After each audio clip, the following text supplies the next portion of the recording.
Hey, it's Tom here.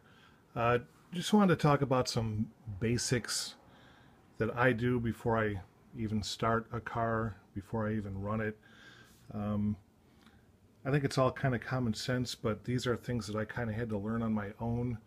When you go to a hobby store and you spend $600 on a Traxxas or whatever brand, you know they just made a couple $100 off of you. So I sure hope that they're there to give you some advice when you need it. But if you go online and buy something that's less expensive, quality doesn't suffer. We're going to talk about that. But if you go online and buy something less expensive, you see all these reviews. Oh, this thing is junk. My servo smoked and my engine exploded. I think it's because you don't have people helping you set the things up before you start. And I think that hopefully this video will save a little bit of time and a little bit of heartache by showing you what I do before I even run a car. You know, you go to a hobby shop and they're not going to help you with these cars because they don't sell them. And what are they going to say? Oh, Redcats, HSP, all the Exceeds, they're all junk. They're all junk. I heard that one of them went out of control and killed a busload of orphans because, well, okay, why did that happen? I don't know. I just know they're junk. Well, no, they're not. The components are all pretty much the same. You just have to set them up right, and you have to have somebody to tell you some of these things. I can talk about some of the mistakes that I made. Uh, this is a Hurricane. This is one of the newest acquisitions that I have. I mean, it's cool. It's beefy. I mean, look at this thing. There's nothing wrong with that. Now, let's talk about some of the things that I do when I first get the thing. Okay, the fuel line, it came with about 8 feet of fuel line all wrapped around. I don't know why they do that. It's not a bad thing because fuel line is expensive. You go on the Redcat website, they give you 4 inches for 20 bucks, so you can certainly save whatever you cut off, but I shortened it quite a bit. Now, the exhaust I don't think matters so much, but the throttle line, or the fuel line, you can see I shortened that quite a bit, and I think that especially if you're using a pull start, that's going to help out quite a bit because it's not going to be as much pulling. Now, I used to pull and pull and pull, and then the engine would get flooded, and I'd keep pulling, and then I'd yank the thing and find it a half a block away because I yanked it too hard. You have to let the fuel drain out of the engine before you start yanking like that. With this small amount of fuel line, you really don't need any priming. You just put the igniter on there and you start pulling, and within a few pulls it's good to go. Now, you have to start out with the right needle settings. Some of the instructions from Redcat don't tell you where the needle settings are supposed to be. They just say, oh, they should be fine from the factory. Well, if you look at the Exceed instructions made by the same company, if you look at those instructions, they give you where the needle settings should be. Now, I don't know why Redcat doesn't do that. The common school of thought is, oh, you should run it stupid rich. You should let it run through a couple tanks of gas at idle. And, I've read different things and I've seen different methods, and I don't know what the best way to do it is. So basically, I just do what the instructions say. But you do have to break it in.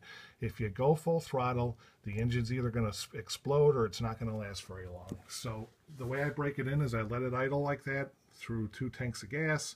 I run it stupid rich. I slowly start, moving forward slowly. I gradually build it up through about 5 to 7 tanks of gas, and hopefully at the end of all that you can start leaning it out, and you can go for some better performance.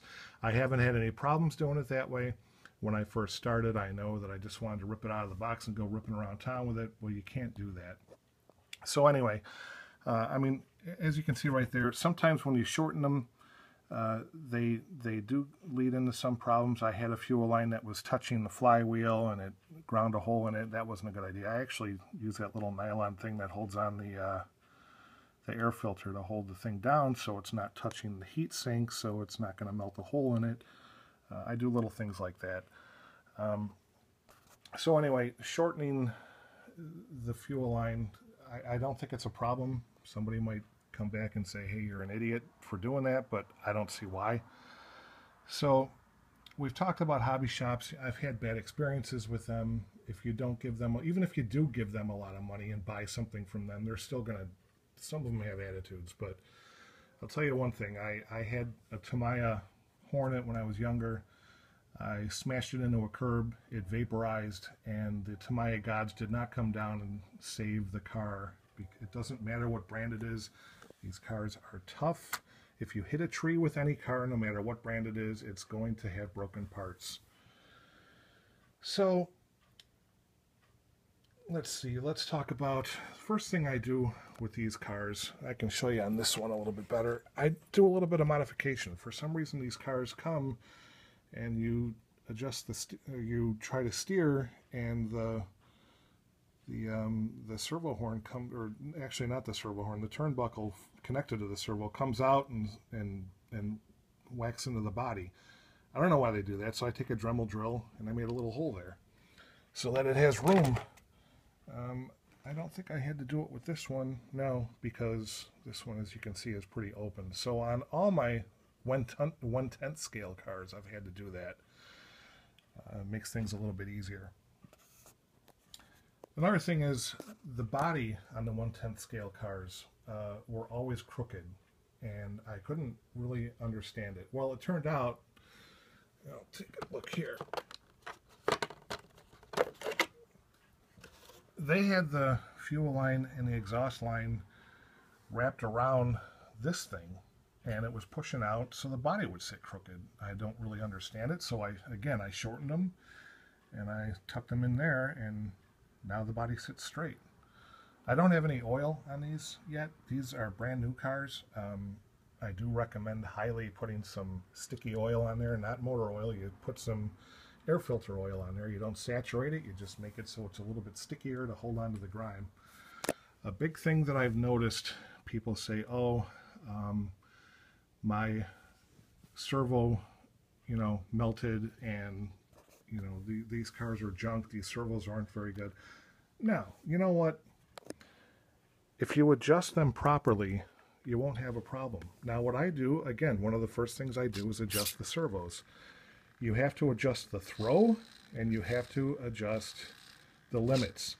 If you're, I basically put the limits so that my car is steering as far as it possibly can, and no more. You cut it off there, you won't burn out a servo. As far as the throw goes, you adjust them to the point where they're going to work well and they're going to work evenly. You have to do it through the menus on these things. Let's talk about these two. FM or AM, old school. This is what most of the Exceed or Redcat cars come with. Those are digital. FM or AM, digital. Digital, okay? The reason I got rid of this is one of my first cars. I dropped this thing, and I was running my car afterwards, and I tilted it to the side, and the car went full throttle, and something got loose in there, so I figured, you know what, I'm going to upgrade to a better one. So I got this guy. This is digital. I can store a whole bunch of cars in there. I think I've got like 10 in there now. It's a better option. Like I said, these things aren't that bad, or they're not bad at all. They have good range and everything, but why skimp on something that controls your car? What wound up happening, I had a hold of the car. The tires exploded off of it, but I was able to get it stopped before it caused any real damage. But then I wound up upgrading to this. So the second thing I always do when I get a new car is I swap out the receiver. And it's kind of hard to see in there, but this is a receiver from Amazon. It was like $13, and it binds really well to this guy. Go with a receiver that you like, go with a radio system that you like. I just happen to like the Spectrum, and the receiver binds with it well, and I've had no issues. Now again, when you're talking about your trims and everything else, I had a car, that's the throttle. I had a car, it would be like this normally, so I trimmed it all the way down so that it would close, and then full throttle was kind of like this. And it's like I could not figure it out. So I got to the point where, hey, you know what? Maybe it's not the electrics. Maybe it's the servo.